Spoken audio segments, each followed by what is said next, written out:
Our next keynote address elaborates on the vision for a new India, a new manifesto. And our keynote speaker, of course, is someone who is literally building this vision for us brick by brick, road by road.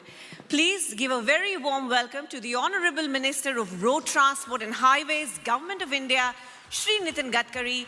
And facilitating this session is ABP's Sumit Avasthi. Welcome, sir. सबका साथ, सबका विकास, सबका विश्वास, इस नारे के साथ party जीत रही है। इस सेशन का थीम भी यही है। 2014 से लेकर 2022 में हम आ चुके हैं। यही फॉर्मूला है विनिंग का। हिंदुत्व का चेहरा, अनुशासन की बात और फ्री का राशन, या ऐसा राशन जो जनता को मदद करता हो। यही 24 जिताएगा। देखिए, गुड गवर्नेंस ये किसी भी देश के लिए सबसे महत्वपूर्ण होता है। और भारतीय जनता पार्टी की जो फिलॉसफी है उसमें पहला जो सबसे इम्पोर्टेंट है वो है नेशनलिज्म, राष्ट्रवाद। दूसरी बात जो है गुड गवर्नेंस एंड डेवलपमेंट। और तीसरा जो इम्पोर्टेंट पिलर है वो है अंत्योदय, जो सोशली, इकोनॉमिकली, एजुकेशनली बैकवर्ड है, जिनके लिए रहने के लिए मकान नहीं, खाने के लिए रोटी नहीं, शरीर पर कपड़ा नहीं, उन दरिद्र नारायण को हम भगवान माने और उसके जीवन में परिवर्तन होने के लिए निरंतर प्रयास करें। और जिस दिन उस व्यक्ति को रोटी, कपड़ा और मकान मिलेगा उस दिन हमारा कार्य पूरा होगा, ऐसा हम समझेंगे। ये पंडित दीनदयाल उपाध्याय जी का सोशियो इकोनॉमिक थिंकिंग अंत्योदय के नाम से हमारा उद्दिष्ट है। तो मुझे लगता है कि यही इम्पॉर्टेंट बातें हैं जिसके आधार पर हमने काम किया। एक बात इम्पॉर्टेंट है कि बहुत पहले सुंदर राजन करके एक पत्रकार थे, उन्होंने बीजेपी के बारे में एक अच्छा, मैं शुरुआत में जब बीजेपी में आया था उन्होंने एक अच्छा लेख लिखा था अंग्रेजी में। उसमें लिखा था इमेज वर्सेस रियलिटी। तो ये जो हिंदुत्व है, ये बात को लेकर कभी कभी जो प्रेजेंटेशन होता है वो थोड़ा गलत तरीके से होता है। पहली बात तो ऐसे है कि जात, पंथ, धर्म, भाषा और सेक्स के आधार पर किसी भी प्रकार का डिस्क्रिमिनेशन हमको मान्य नहीं है। Justice with all and appeasement of none is the basic principle. और इसलिए हिंदुत्व के बारे में भी सुप्रीम कोर्ट ने भी व्याख्या की है। और आज मैं, कभी आपको लगेगा तो आप भी सब लोग रिसर्च जरूर करिए कि हिंदू धर्म का अर्थ कर्तव्य के साथ होता है। और हिंदुत्व ये जीवन पद्धति है, वे ऑफ लाइफ है। और धर्म और संप्रदाय दोनों अलग होते हैं। तो कभी ना कभी फिर जब हिंदुत्व का, तो हिंदुत्व का अर्थ एंटी क्रिश्चियन, एंटी मुस्लिम, ऐसा इंटरप्रिटेशन होता है। हमारी कोई योजना में 7 साल में हमारी सरकार ने किसी जात, पंथ, धर्म, भाषा के आधार पर किसी को डिस्क्रिमिनेट नहीं किया। अगर राशन बांटा तो सबको दिया। अगर हेल्थ सर्विसेज में हमने कोई स्कीम खोली, सबको दी। रोजगार के लिए मदद की, सबको की। यानी किसी भी स्कीम में इस प्रकार से हमारा कोई कम्युनल अप्रोच नहीं था। और इसीलिए सबका साथ, सबका प्रयास, सबका विश्वास और सबका विकास, यही बात जो है ये प्रत्यक्ष रूप से इसका अनुकरण। 2022 तो आप जीत गए, 5 में से 4 जीत गए। पंजाब तो खैर आप लोग स्ट्रांग थे भी नहीं, लेकिन अपने दम पर जीते हैं। तो यही फॉर्मूला है 2024 का। 2024 की तैयारी शुरू हो गई है।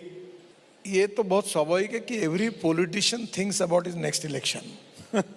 पर मैं मानता हूँ कि केवल इस प्रकार से सच एन ऑनेस्ट कन्फेशन, ये सही होता है। पर मैं थोड़ा इसके अलग जाके आपको कहूँगा कि politics is a instrument of socio economic reform. और जब तुम कोई अच्छा काम करते हो, अभी मैं आज मुंबई बहुत दिनों के बाद आया हूँ।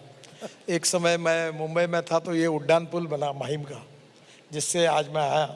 तो आज ट्रैफिक जाम में 20-25 मिनट बैठ गया, तो अटक गया वहाँ।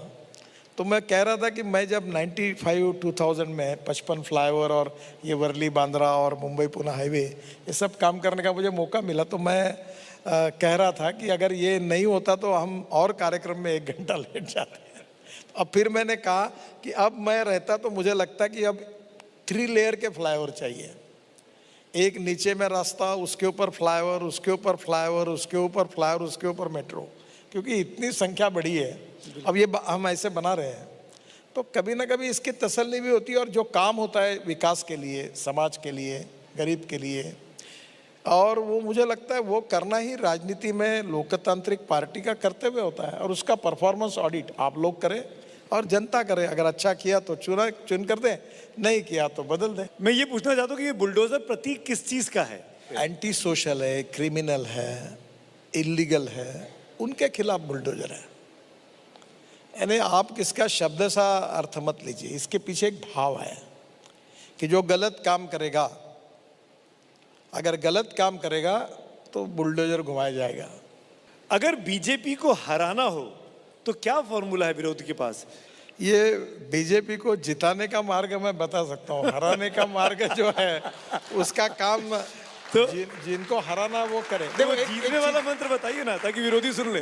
कभी जीत हुई, कभी हार हुई, कभी सम्मान हुआ, कभी अपमान हुआ, कभी उपहास हुआ, पर हम चलते रहे। तो मैं विरोधकों को यही कहूँगा कि राजनीति में कोई हार अंतिम नहीं होती। The man is not finish when he is defeated, but he is finish when he quits. युद्ध भूमि में हारने के बाद कोई समाप्त नहीं होता। युद्ध भूमि छोड़कर जब भाग जाता है तब समाप्त होता है। लड़ने वालों ने लड़ते रहना चाहिए, हर लड़ने वाले का एक दिन आता ही है। तो मेरे ख्याल से आपके जो विरोधी हैं वो सुन रहे होंगे ये जीत का फॉर्मूला, कि मायूस ना हो, लड़ते रहे, कभी ना कभी तो सुबह आएगी। हमारे देश की समस्या भी, हम neither leftist nor rightist, we are known opportunist. जिसकी सत्ता है उसमें घुसो, यही काम होता है। पेट्रोल डीजल के दाम जिससे ये चल रही हैं, ये कितने और बढ़ने वाले हैं? हर दिन 80 पैसा बढ़ रहा है बीते 3-4 दिनों से। देखिए, हमारे जरूरी है, मैं जानता हूं, तो कहां तक जाएगा? टोटल 80% हमारी एनर्जी इंपोर्ट होती है, और अभी रशिया और यूक्रेन में वॉर होने के कारण इंटरनेशनल मार्केट में प्राइस बढ़ी है और हमें उसमें कुछ कर नहीं सकते हैं। पर मैं जो बात 2004 से कह रहा हूँ कि इस देश में आत्मनिर्भर भारत बनना होगा, तो हमें हमारे देश में हमारे फ्यूल को तैयार करना होगा। अब आ गया, अभी पेट्रोल के बजाय ethanol, flex engine, Toyota, Hyundai और सुजुकी तीनों ने मुझे कहा है कि 6 महीने के अंदर उनकी गाड़ी आएगी।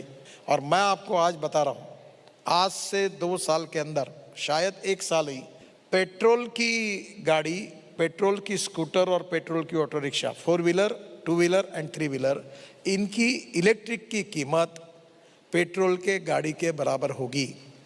और पेट्रोल का जो खर्चा कर रहे हैं आप, उसका 1/10 खर्चा केवल इलेक्ट्रिक को लगेगा। और अभी आपको मैं अच्छी बात बताऊंगा कि बस भी हवा में उड़ने वाली हम लाने वालों हैं।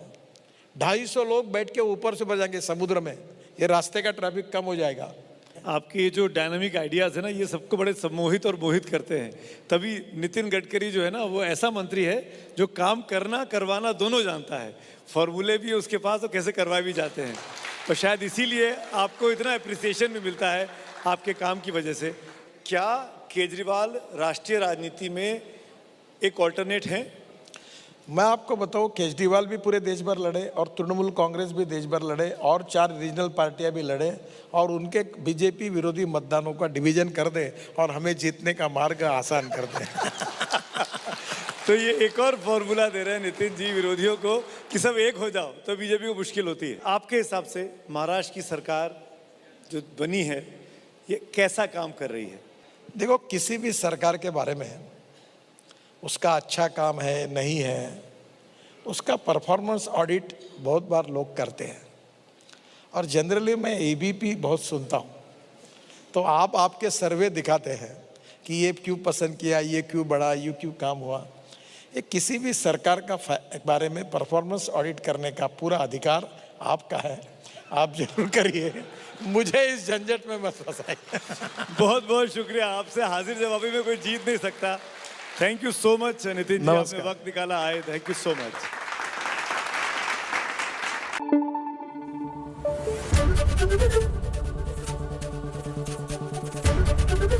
एबीपी न्यूज आपको रखे आगे।